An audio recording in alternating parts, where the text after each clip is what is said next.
sabe?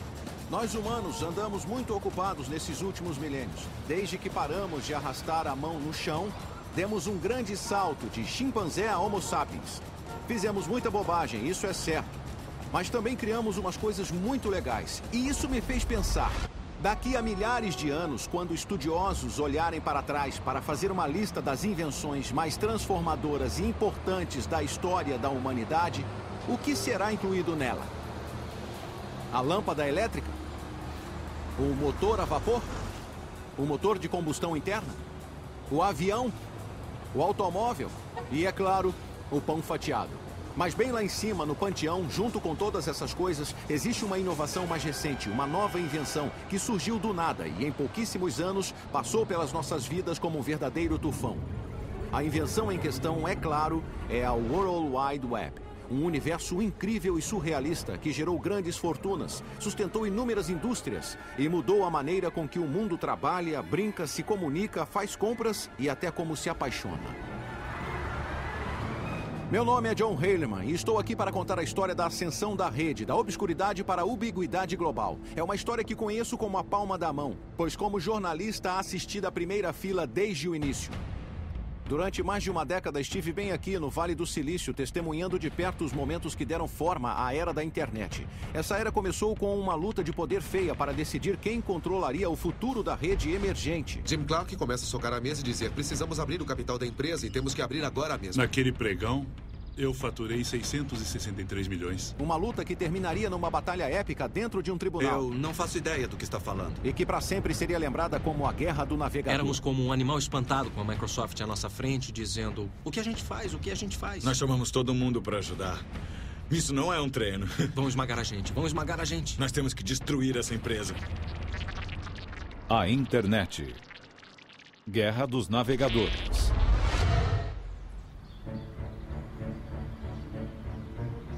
Hoje todos estamos acostumados com a rede, com os seus grafismos e sons enfeitados, onde um clique do mouse pode nos direcionar a um novo caminho. Quem sabe onde se pode parar? Ah, que droga! Mas no início dos anos 90 a rede era muito diferente. Era basicamente uma rede de pesquisa obscura, inventada alguns anos antes por um cientista inglês chamado Tim Berners-Lee. Havia umas poucas e preciosas páginas na web, e as que existiam não eram nada mais do que linhas e linhas de textos chatos. Era preciso ser um geek para ficar empolgado com aquilo. Mas um desses geeks, um estudante visionário de ciência da computação da Universidade do Illinois chamado Mark Andreessen, teve uma ideia doida. Ele imaginou um futuro onde todo mundo, inclusive gente comum como você e eu, adotassem a rede como parte da nossa vida diária. O Andreessen trabalhava num cubículo perto de mim e ele estava trabalhando num produto diferente. E aí ele ficou todo doidão com essa coisa chamada web. Àquela altura a internet era só para nerds mesmo, era só para acadêmicos, pesquisadores e cientistas, e não havia nada que pessoas comuns podiam fazer nela, mas era tão útil para quem a usava que eu achava que todos deveriam poder usá-la. Aí ele disse: cara, esse lance vai mudar o mundo, vai ser demais, é tipo uma hipermídia global. Aí eu só virei e disse: então tá. Andreessen podia ser o mais animado de todos, mas logo ele e vários de seus amigos programadores da faculdade estavam tentando deixar a web mais fácil de usar e mais intuitiva, colocando imagens, fotos e ferramentas de áudio e vídeo. O fruto de seu trabalho foi este: um software simplíssimo do tipo aponte e clique, o primeiro navegador gráfico da web. E cada vez que você surfa na internet hoje, está usando um de seus descendentes. No outono de 1993, os geeks de Illinois postaram o Mosaic Online e o transformaram em uma dádiva para a humanidade, gratuita para baixar, e que dádiva acabou se revelando.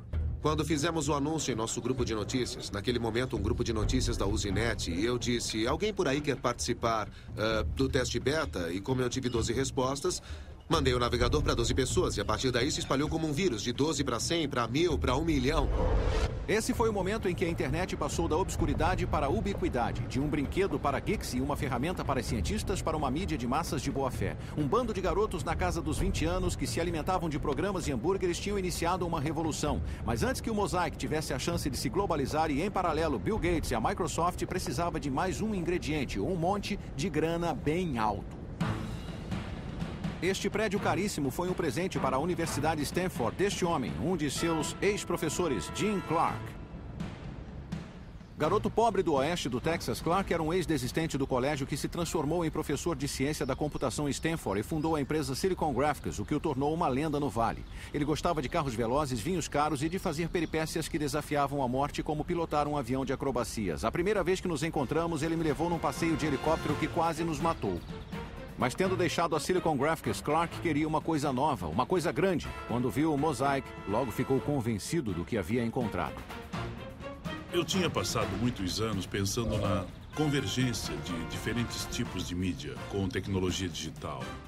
Então formou-se na minha mente a ideia de que a internet e a World Wide Web seriam a coisa que anunciariam essa convergência.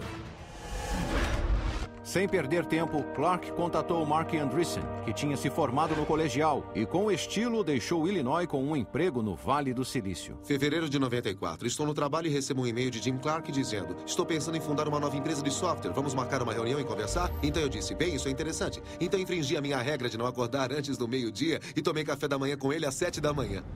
Nos meses que se seguiram, Mark e Clark se tornaram inseparáveis, enquanto tramavam como transformar o Mosaic na base de uma empresa comercial. Mas isso, obviamente, não era uma coisa que eles podiam fazer por conta própria. Eles precisavam de uma equipe e logo embarcavam num avião rumo a Illinois, numa viagem de recrutamento que seria a centelha da era da internet. Pegamos um avião e chegamos no final da noite e encontramos todo mundo numa pizzaria. Aí nos sentamos, tomamos cerveja, comemos pizza e falamos genericamente sobre as nossas ideias. Acho que estávamos todos um pouco intimidados, para dizer a verdade, porque ele era um figurão do Vale do Silício, ele era relativamente famoso, tinha fundado uma empresa de informática bem grande. Todo mundo sabia que ele tem muita grana, que estava vindo para cá, mas ele nos ouviu. Na época eu não tinha um conceito de como ganharíamos dinheiro, mas é como muitas outras coisas. Se existem tantas pessoas usando uma coisa e ela tinha expandido para 1 milhão de usuários em um período de 9 meses, devia haver um jeito de faturar com ela. Mas esses caras não tinham ideia nenhuma. Na época, o que importava a Clark era fazer os geeks de Illinois subirem a bordo. Então, ele lhes fez uma oferta muito além de seus sonhos mais loucos. E cada um de nós voltou com brilhos nos olhos, meio nas nuvens, sabe? E eu tava só no primeiro ano da universidade. E de repente recebi uma oferta de emprego em tempo integral antes mesmo de me formar, e com toda aquela grana foi tipo, nossa, que demais, por que eu ia recusar, né? Olhando para trás, pode parecer óbvio que o navegador da web mudaria o mundo. Mas embora Jim Clark possa ter sacado esse insight, a maioria das pessoas não sacou, inclusive uma que se esperaria que tivesse sacado imediatamente, Bill Gates. Gates, é claro, era o cofundador CEO da Microsoft, a mais importante e fantasticamente lucrativa empresa de alta tecnologia de todas. No decorrer de 2 décadas, a Microsoft tinha estabelecido praticamente um monopólio sobre os sistemas operacionais dos PCs e tinha usado esse monopólio para passar a controlar toda a indústria da computação.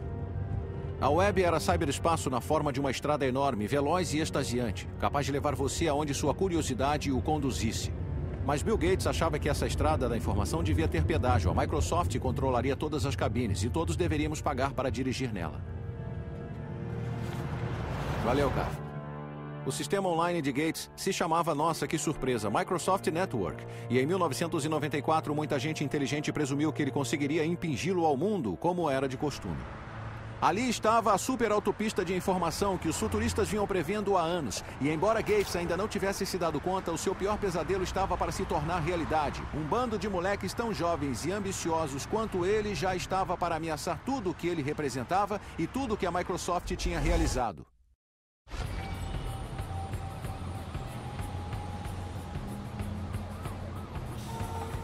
Brilhante, usuário de óculos e obcecado por computadores desde a infância, a jornada de Bill Gates para se tornar a figura mais importante da tecnologia começou em 1975, quando aos 19 anos ele largou a Harvard para fundar a Microsoft com o seu colega de ginásio Paul Allen. A visão de Bill Gates era simples e muito ambiciosa. Um PC em cada mesa, em cada lar e em cada escritório. E cada um desses PCs rodando com software da Microsoft. Em 1993, seu sonho chegou perto de se tornar realidade. Cerca de 90% dos PCs do mundo rodavam com o Windows da Microsoft. Gates e o exército que ele havia reunido no gigantesco campus da Microsoft nos subúrbios de Seattle ralavam muito e eram muito duros com os seus rivais. A ascensão da empresa havia deixado um rastro de corpos atrás de si. Havia o Lotus, havia o World Perfect, havia o Borland, havia o Novell, até mesmo a poderosa IBM, todos deixados de joelhos. Gates agora era um dos homens mais ricos e influentes na face da Terra, e ele sabia disso. Certa noite, em um jantar, ele e alguns amigos discutiam a eleição de Bill Clinton à presidência, e Bill Gates soltou essa: "Eu tenho tanto poder quanto o presidente tem." A mulher dele o chutou embaixo da mesa ao ouvir isso. Mas a verdade é que ele podia ter razão. Para muitos, o poder de Gates era sedutor, irresistível. Se você era um engenheiro de software jovem e faminto como Thomas Werdon, ou Harvey Partovi, ou um executivo experiente como Sam Jadala, a Microsoft era o lugar para se estar. Um lugar onde não importava se você era bonito ou atlético. Um lugar onde a inteligência, medida pela habilidade de criar programas fantásticos, era a única coisa que importava. Em outras palavras, o nirvana dos nerds. No início dos anos 90, o campus da Microsoft abrigava uma cultura muito dinâmica. Havia muitas das pessoas mais inteligentes em ciência da computação de todas as idades. Mas, no geral, era uma empresa surpreendentemente jovem. A idade média na empresa era 26, 27. A Microsoft não era a maior empresa de software do mundo, mas de um jeito estranho era a mais badalada e estava claro. Simplesmente você sentia uma coisa ao passar pela porta. Era um tipo de arrogância que acompanhava todo mundo que trabalhava na Microsoft. Não eram só os engenheiros. Entrei no Microsoft em 1987 e era um grupo de pessoas que queria vencer. Era um grupo de pessoas muito agressivas com toda a concorrência que havia. O comportamento da Microsoft era mesmo radical, mas a sua inspiração não era tanto a arrogância, mas sim o medo e a insegurança. Gates sabia que a qualquer momento algum iniciante qualquer numa garagem em algum lugar poderia surgir e derrubar a Microsoft do mesmo jeito que eles fizeram com outros. E junto com seu primeiro-tenente, Steve Ballmer, ele estava determinado a impedir que isso acontecesse. Diferentemente de Gates, que havia largado a faculdade, Ballmer tinha se formado em administração. Enquanto Gates era o superego da Microsoft, magricela e cerebral, Ballmer era o Ed feroz, corpulento e emotivo. Não era nada comparado ao próprio Gates, o mais inteligente de todas as pessoas inteligentes da Microsoft. Um crânio que não aceitava bem nenhum revés, se é que ele sofria algum. Isso é ridículo. Mas eu não isso vou é usar necessário. essa coisa. Não. Alguém está confuso. Alguém não está pensando. Quer dizer, nunca mesmo. Vocês nunca entenderam o princípio da coisa. Todas as vezes que me encontrei com Gates, houve apenas um elemento consistente. O momento em que ele dizia que alguma coisa que eu disse tinha sido a coisa mais estúpida que ele já tinha ouvido. E eu nem trabalhava pro cara. Mas Thomas Werdon, sim. E ele se lembra de seu primeiro encontro com Gates como uma das experiências mais irritantes de sua vida. Ele não é conhecido por distribuir elogios. Ele só dizia, tipo... É bom, tá bom. Provavelmente vamos ter que fazer mais do que isso. E esse era o máximo de feedback que a gente recebia. E não era desinteresse por parte dele. Eu acho que o que aprendi na época é que não ser detonado por ele já era uma grande vitória. Se ele não tivesse te chamado de idiota umas 19 vezes, então a sua reunião com Bill tinha sido boa. Com os protegidos da Microsoft sob seu domínio, bilhões de dólares em sua conta bancária e o lançamento do Windows 95 já visível no horizonte, o Bill Gates de 93 estava para se tornar o imperador mundial da alta tecnologia. Contudo, menos de 2 anos depois, Gates seria forçado a fazer um dos retornos mais acentuados da história corporativa, porque Clark e Andreessen e sua equipe estavam para entrar em cena e jogar um obstáculo enorme em seu caminho.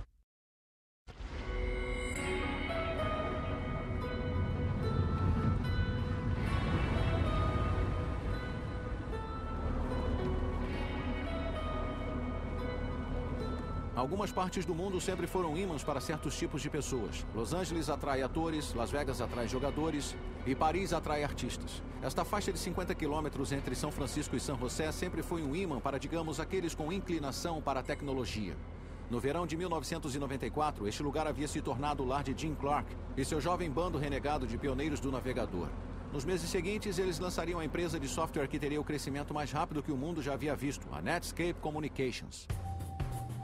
Sob o olhar vigilante de Clark, o pessoal da Netscape defendia a causa de ampliar o alcance da ainda embrionária web e talvez conseguir enriquecer nesse processo. Mas antes, eles tinham de enfrentar um caso grave de choque cultural. Eu nunca tinha estado na Califórnia antes. E quando cheguei aqui, foi tipo, como é que ninguém nunca me falou desse lugar antes? Isto é a Meca. Aqui é um tipo de Disneylândia dos geeks deste país. E também foi uma estratégia brilhante pegar um monte de caras, tirá-los de sua zona de conforto e jogá-los dentro de uma nova empresa, porque não fazíamos mais nada além de trabalhar. O plano era simples. Em Illinois, a gangue tinha criado o primeiro navegador gráfico da web, o Mosaic. Agora eles trabalhariam como doidos para montar um novo navegador com base nele e transformar a internet no futuro do comércio e da comunicação. Era só mais um dia comum de trabalho, certo? Eu acho que a missão, segundo foi comunicado a mim e ao resto do grupo, era tomar o mundo o mais rápido possível. Sabe, nada gigantesco, nada grandioso. Era só ir até lá e fazer um software tão atraente e tão legal que você teria de ser um idiota para não querê-lo. Mas todos na Netscape sabiam que o tempo era crítico. A cada dia que passava, a web se tornava mais popular. O receio era que outra empresa mais poderosa visse o seu potencial e lançasse um navegador antes que a Netscape tivesse essa chance. Trabalhava em ciclos de 36 horas, então eu trabalhava umas 24 horas e dormia umas 12 horas. E praticamente só comia balas e tomava soda limonada. Depois que começamos, predominou um grande senso de urgência. Porque todos nós sabíamos que não seria difícil. E eles tinham razão em se preocupar porque em Seattle, apesar de Bill Gates ainda ter as suas dúvidas sobre a web, alguns funcionários já sabiam da Netscape. Thomas Reardon, em certo momento, contatou a jovem empresa para farejar informações e descobriu que, apesar de seus temores, a Netscape em público emitia outra vibração, a de suprema arrogância. Sabíamos da existência deles à distância, então eu telefonei, falei com o executivo de lá e, basicamente, o cara me mandou plantar batata. E eu pensei, nossa, os outros para quem eu ligava reagiam tipo, a Microsoft tá ligando. A Netscape, 15 minutos depois, me mandou, não estamos interessados. E não se limitou a isso não, porque depois veio um, nem pense em ligar de novo. E quando você trabalha na Microsoft, você acaba ficando acostumado a ser o senhor da indústria e todo mundo acaba venerando você em algum momento. E nada. Ficou claro que, culturalmente, a Netscape já percebia a Microsoft como aqueles a combater. No dia 13 de outubro de 1994, após meses de programação febril, o novo navegador da web da Netscape, o Navigator, finalmente chegou às ruas.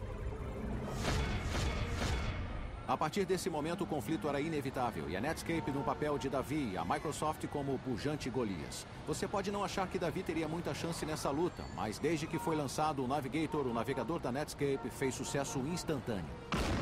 Na noite do lançamento, ocupamos uma das salas de conferência, montamos um computador para acompanhar os downloads e criamos um efeito sonoro, um tiro de canhão, cada vez que alguém baixasse o software. E depois de um tempo parecia uma guerra, porque não paravam, os tiros de canhão eram contínuos. Em pouco tempo, a web se espalharia como fogo de palha por todo o globo. A era da internet havia começado e não tinha nada a ver com a Microsoft. Não se tinha visto nada parecido na história do software. Em 30 dias... 90% das pessoas que estavam na web mudaram do Mosaic para o Navigator.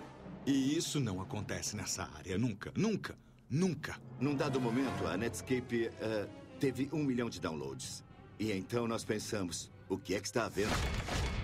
1 milhão de downloads? Esse é um número considerável, mas a verdade é que as preocupações da Microsoft com a Netscape não se limitavam a um mero navegador. E entender o motivo requer só um pouquinho de conhecimento técnico. No ramo da informática, as empresas que têm o maior poder controlam o que é conhecido como plataforma de software. É o software sobre o qual os outros programas rodam. Com seu quase total monopólio com o sistema operacional Windows, a Microsoft controlava essa plataforma. E sobre ela aconteceu toda a ascensão e queda no ramo da informática. Durante muitos anos era impossível imaginar que qualquer um pudesse desafiar a sua supremacia. Mas então os muitos rivais de Bill Gates no Vale do Silício começaram a imaginar um futuro diferente, no qual o navegador poderia ser uma plataforma alternativa, onde você poderia satisfazer todas as suas necessidades online, e assim nivelando a concorrência na indústria e transformando o Windows, o software mais rentável na história do homem, totalmente irrelevante. De repente nos demos conta disso. Uau, a blindagem tem um ponto fraco. Existe um jeito de alguém derrotar a hegemonia do Windows. E existem outros programas que podem se popularizar e, de repente, nós podemos perder a nossa posição de liderança. O sucesso repentino da Netscape não passou despercebido para a Microsoft. De repente, Bill Gates entendeu não só a importância da web, como também a escala de sua própria estratégia e a necessidade de ratificá-la. Imediatamente.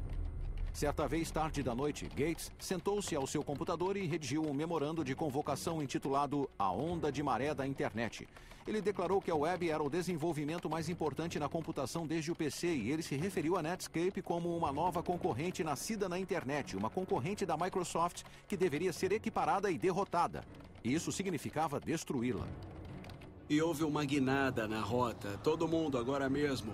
Não na semana que vem, nem no mês que vem, mas a partir de amanhã. Deem um jeito de fazer mudanças. Bom, a mensagem de Bill para a empresa era: vamos procurar muitos jeitos novos de travarmos essa nova batalha. Dá para dizer que esse foi o início da Guerra do Navegador.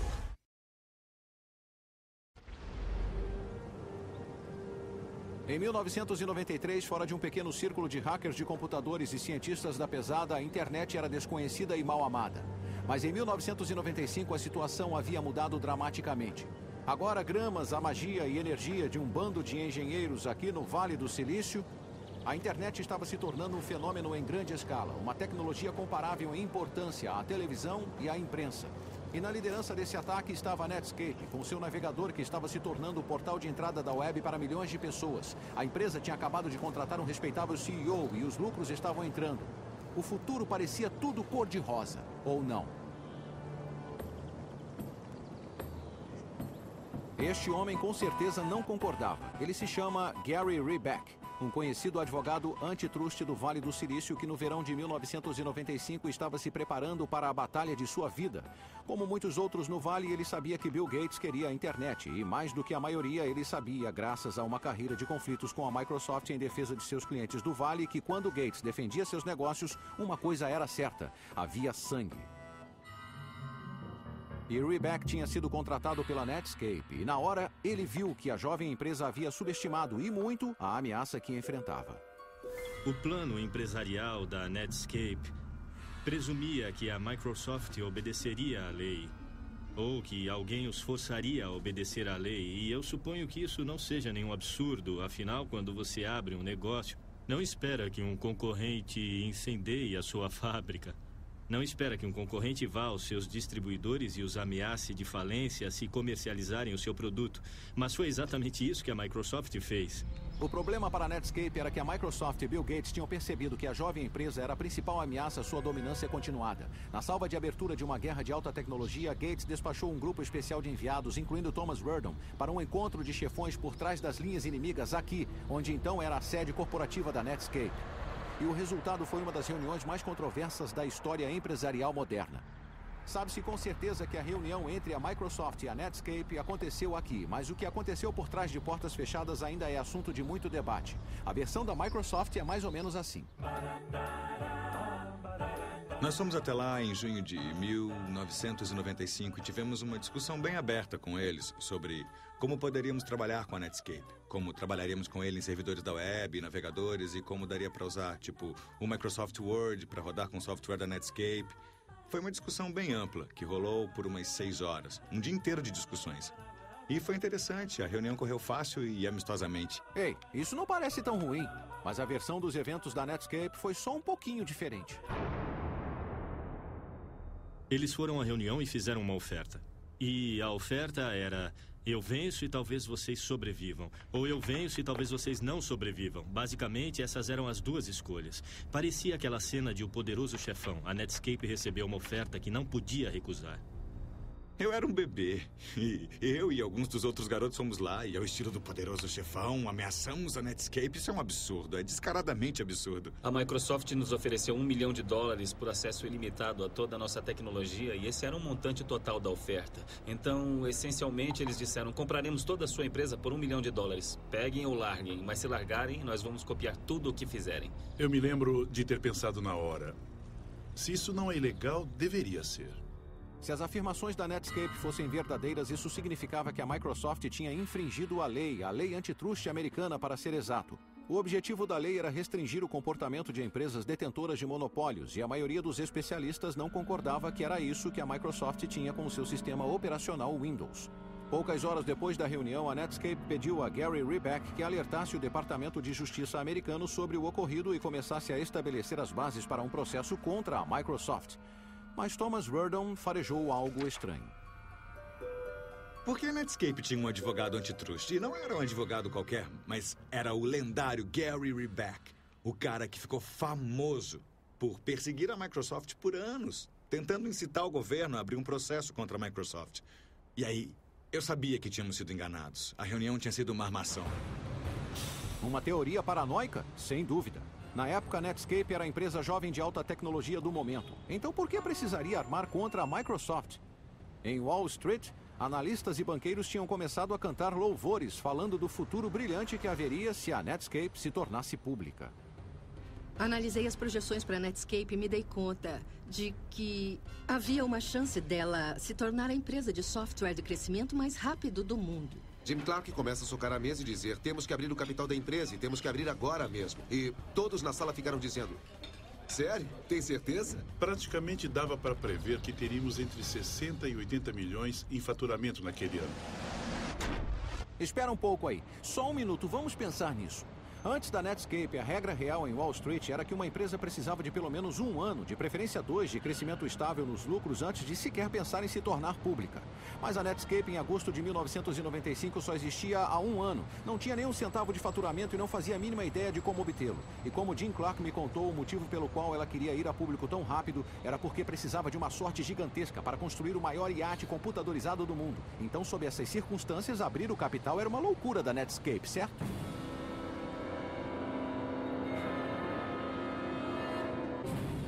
Errado.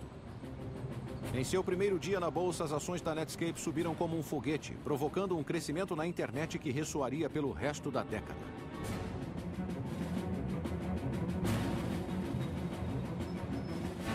Eu estava no meio do pregão e fui falar com o nosso representante, David Slane, e com o Matt da Solda, que administrava os nossos investimentos. Ele parou na minha frente e impediu que eu chegasse perto do Dave e eu perguntei: o que é que está havendo? E ele disse: estamos com um volume enorme de negociação de ações e o Dave precisa se concentrar ao máximo. E começamos a ver a maior negociação inaugural de ações e a maior valorização de todas. E a gente pensou: puxa, as pessoas gostam mesmo da gente. A internet passou do nada à maior história a chegar à mídia e à consciência do consumidor em toda a história. E então, naquele momento, a atenção que nós recebemos caiu fora da escala. Eu tinha investido 5 milhões na empresa. E no final daquele dia, naquele pregão, eu faturei 663 milhões. O suficiente para Clark comprar o seu iate. E para a Netscape se tornar uma empresa pública com ações que valiam $120 e uma empresa com um valor de mercado de mais de 2 bilhões. Os engenheiros da Netscape, jovens na casa dos 20, agora eram nerds famosos e podres de ricos. E é claro que isso lhes subiu a cabeça. E no alto de suas viagens, eles começaram a pensar que eram invencíveis. Eles até tratavam os seus aliados com arrogante indiferença. E os seus inimigos? Havia um em especial. Eles violaram uma das regras mais sagradas do Vale do Silício. Não faça sombra no gigante. Nos dias em que ninguém mandaria a Microsoft se catar, lá ia Marc Andreessen à imprensa, repetidamente desdenhando a empresa. Marc Andreessen deixou muito claro, em muitas ocasiões, que ele não achava a Microsoft grande coisa, não achava que o software da Microsoft era de qualidade e achava que o Windows estava morto. O Windows será um conjunto de drivers de dispositivos mal depurados. Essa é uma das suas declarações mais notáveis. Um conjunto de drivers de dispositivos mal depurados? O que isso quer dizer? Para as pessoas que falam a nossa língua como você e eu, não parece tão ruim. Mas se você é engenheiro, o tipo de pessoa que fala geek, o comentário de Marc Andreessen foi o equivalente a xingar a mãe de Bill Gates. E foi o que bastou para Gates, que lançou a Microsoft numa guerra contra a Netscape. Para os criadores do Windows, que estão entre alguns dos melhores programadores do mundo, ter o seu bebê chamado de um conjunto de drivers de dispositivos mal depurados era enfurecedor. E isso era um insulto. E isso foi a sua motivação. Eu coloquei fotos dos maiores executivos da Netscape e algumas de suas declarações nas paredes dos nossos corredores para motivar o pessoal e mostrar que era contra aqueles que estávamos lutando. E aí começaram a publicar artigos onde se lia Netscape, a nova Microsoft?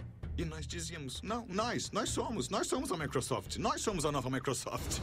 Com seus engenheiros doidos para brigar e com as emoções à flor da pele, em 7 de dezembro de 1995, Gates contou ao mundo que o seu alvo era a Netscape. A Microsoft pretendia levar a empresa iniciante de Clark e Andreessen para a cova com o seu próprio navegador, o Internet Explorer. A Microsoft rapidamente marcou uma reunião de analistas e imprensa em Seattle. E eles fizeram isso de propósito no dia do aniversário do ataque a Pearl Harbor. Foi chamado de Dia de Pearl Harbor e a ideia era que atacariam a Netscape com tudo o que eles podiam. Todos na Microsoft, todos os grupos, todos os produtos estavam alinhados e concentrados na luta contra a Netscape. E poderíamos dizer que estávamos concentrados na internet, mas era contra a Netscape. E era isso, era só o que importava. Chamamos todos para ajudar. Isso não é um treino. Temos que destruir essa empresa. O tráfego na autoestrada da informação aumentava rapidamente e Gates acabou largando mão. Despejou milhões de dólares na web e transformou o Internet Explorer numa causa essencial na Microsoft. O gigante adormecido acordou, foi isso que ele disse. E agora a Netscape estava para encarar um mundo de problemas. Então talvez, apenas talvez, tenha sido um erro fazer sombra no gigante e irritá-lo. Talvez Andreessen devesse ter sido só um pouquinho menos confrontador. Se quiser falar sobre isso com outras pessoas, por mim tudo bem. Mas eu acho que eu vou passar. O Andreessen ter anunciado que o Windows seria irrelevante, eu acho que não foi uma boa ideia.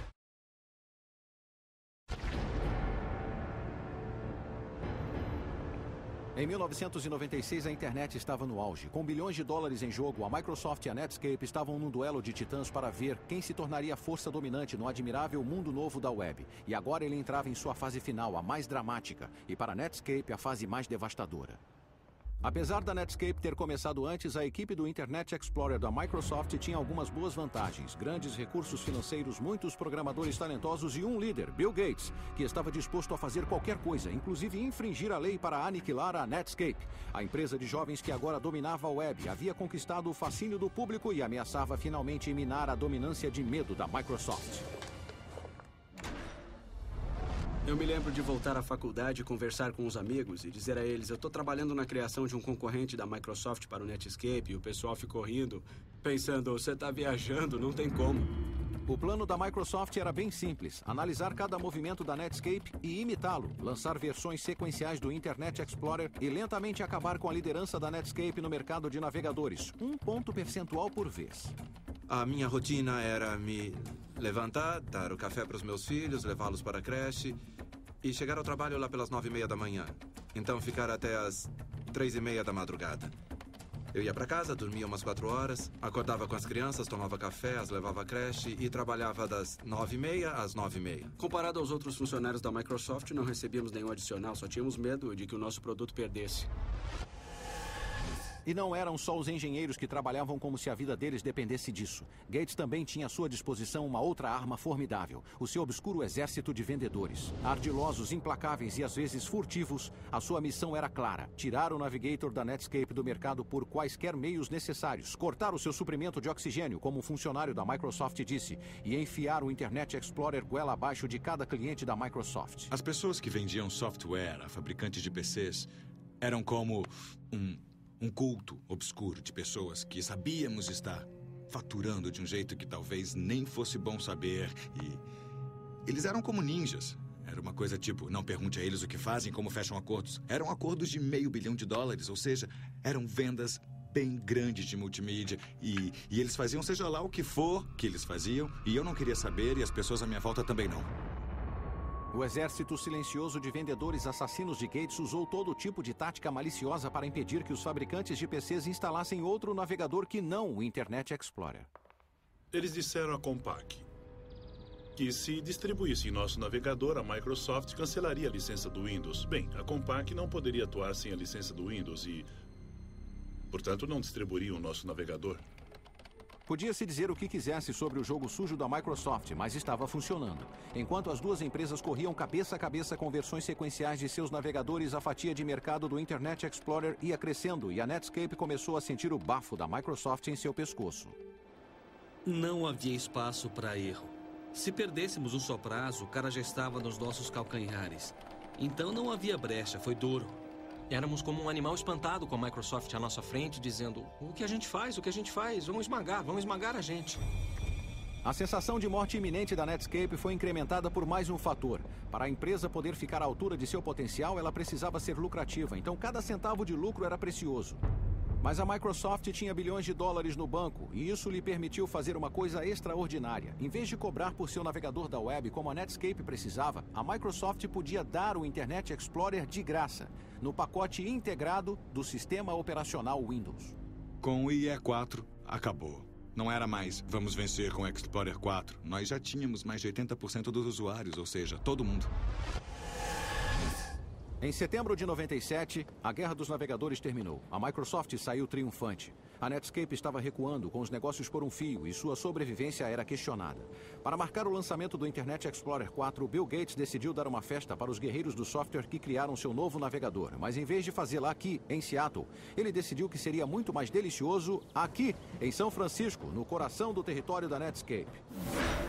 Durante a celebração que se seguiu, Thomas Werdon e seus colegas bêbados notaram um E, o símbolo do Internet Explorer de quase 3 metros no saguão da festa, e foram tomados por uma ideia demoníaca, mesmo que inebriada. Decidimos içar aquele E enorme, pesando centenas de quilos num caminhão, e nós não conseguimos prendê-lo de jeito nenhum. Depois de prender o E gigantesco na caçamba do caminhão, os funcionários bêbados da Microsoft pagaram um motorista para levá-los até o Vale do Silício. E eles os jogaram aqui, na fonte da Netscape, e então voltaram para o hotel.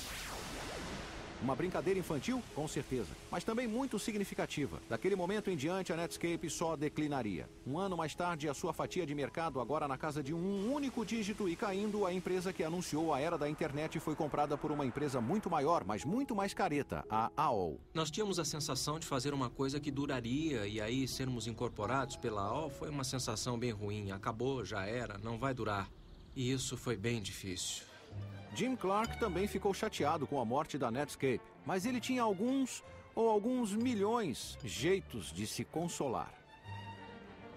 Eu havia investido 5 milhões na empresa e faturei quase 2 bilhões. Isso foi um pouco além do que eu precisava.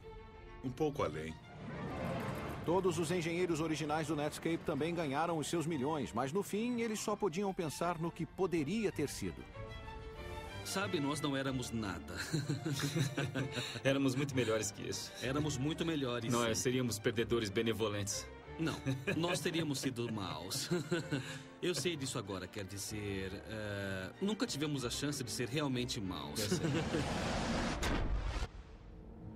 Jim Clark e a sua gangue de programadores podiam ter sido derrotados, mas pelo menos para eles a guerra havia terminado. Contudo, para a Microsoft e para Bill Gates era o oposto. Eles estavam para enfrentar um inimigo muito maior e mais implacável do que a Netscape, e era um inimigo diferente que qualquer outro que Gates já havia enfrentado. Ele não estava sediado no Vale do Silício e mal sabia a diferença entre software e linguiça, mas ele ameaçaria partir a Microsoft em dois. O inimigo era o governo norte-americano, que passara a acreditar que Gates não era um herói, mas um terrorista de alta tecnologia. O ano é 1998 e o Departamento de Justiça dos Estados Unidos, incentivado pelos inimigos da Microsoft no Vale do Silício e em particular pela Netscape e seu advogado Rottweiler Gary Reback, abriu um histórico processo antitruste contra a empresa de Bill Gates.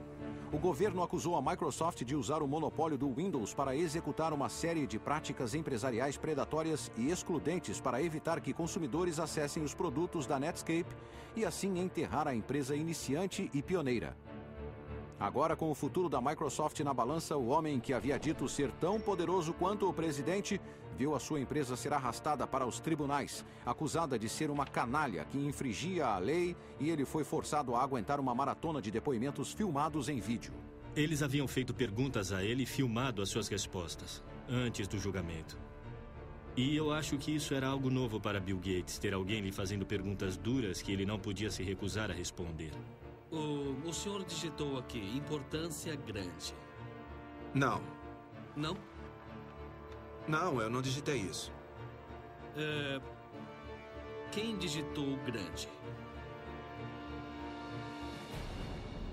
Um computador. Aqui estava o homem mais rico do mundo como o público nunca havia visto antes. Petulante e passivo-agressivo. Ofuscante e obscurantista como um sofista. Um pedante, um amnésico, um bebê. Eu nunca vi um selo como esse. Eu nunca usei um selo como esse. Nunca viu selos como esse em cada um dos documentos que lhes foram mostrados durante este depoimento? Poderia me trazer as provas? Isso é perda de tempo. É uma perda de tempo. Eu não faço ideia do que estão falando quando dizem pedir. Então, nessas fitas, deu para ver que ele não dizia bem a verdade. No tribunal, o governo mostrou Gates na tela, negando qualquer conhecimento sobre a infame reunião de junho de 1995 com a Netscape, inclusive dizendo que, na época, eu não sabia o que a Netscape estava fazendo. Mas quando mostraram ao tribunal um e-mail enviado por Gates e alguns funcionários de alto escalão da Microsoft algumas semanas antes da reunião, delineando a sua estratégia para lidar com a Netscape, Gates declarou que havia um acordo poderoso a fazer com a Netscape e que talvez a Microsoft devesse comprar uma parte da empresa ou coisa assim, dizendo que ele realmente queria ver isso acontecer. Tivemos pessoas que forçaram a barra e fizeram acordos que, em retrospecto, não deveriam ter sido feitos. Eu diria que sim, acho que fizemos. E isso dificultou muito para a nossa concorrência, porque nós aproveitamos da nossa posição e, claramente, infelizmente, foi isso que se tornou a nuvem escura sobre a Microsoft. Ter um processo anticompetitivo aberto contra nós significava que o que estávamos tentando fazer era pior para os consumidores, mas em meu trabalho diário eu sempre quis fazer um produto melhor. Para que as pessoas que eu conhecia, minha mãe, o meu irmão, os meus amigos, usassem o meu produto porque ele era melhor. Em junho de 2000, o juiz federal encarregado do caso da Microsoft deu o seu veredito final. Culpada, culpada, culpada. E ele recomendou que a empresa fosse dividida, fazendo com que o seu valor na bolsa caísse 30 bilhões de dólares da noite para o dia.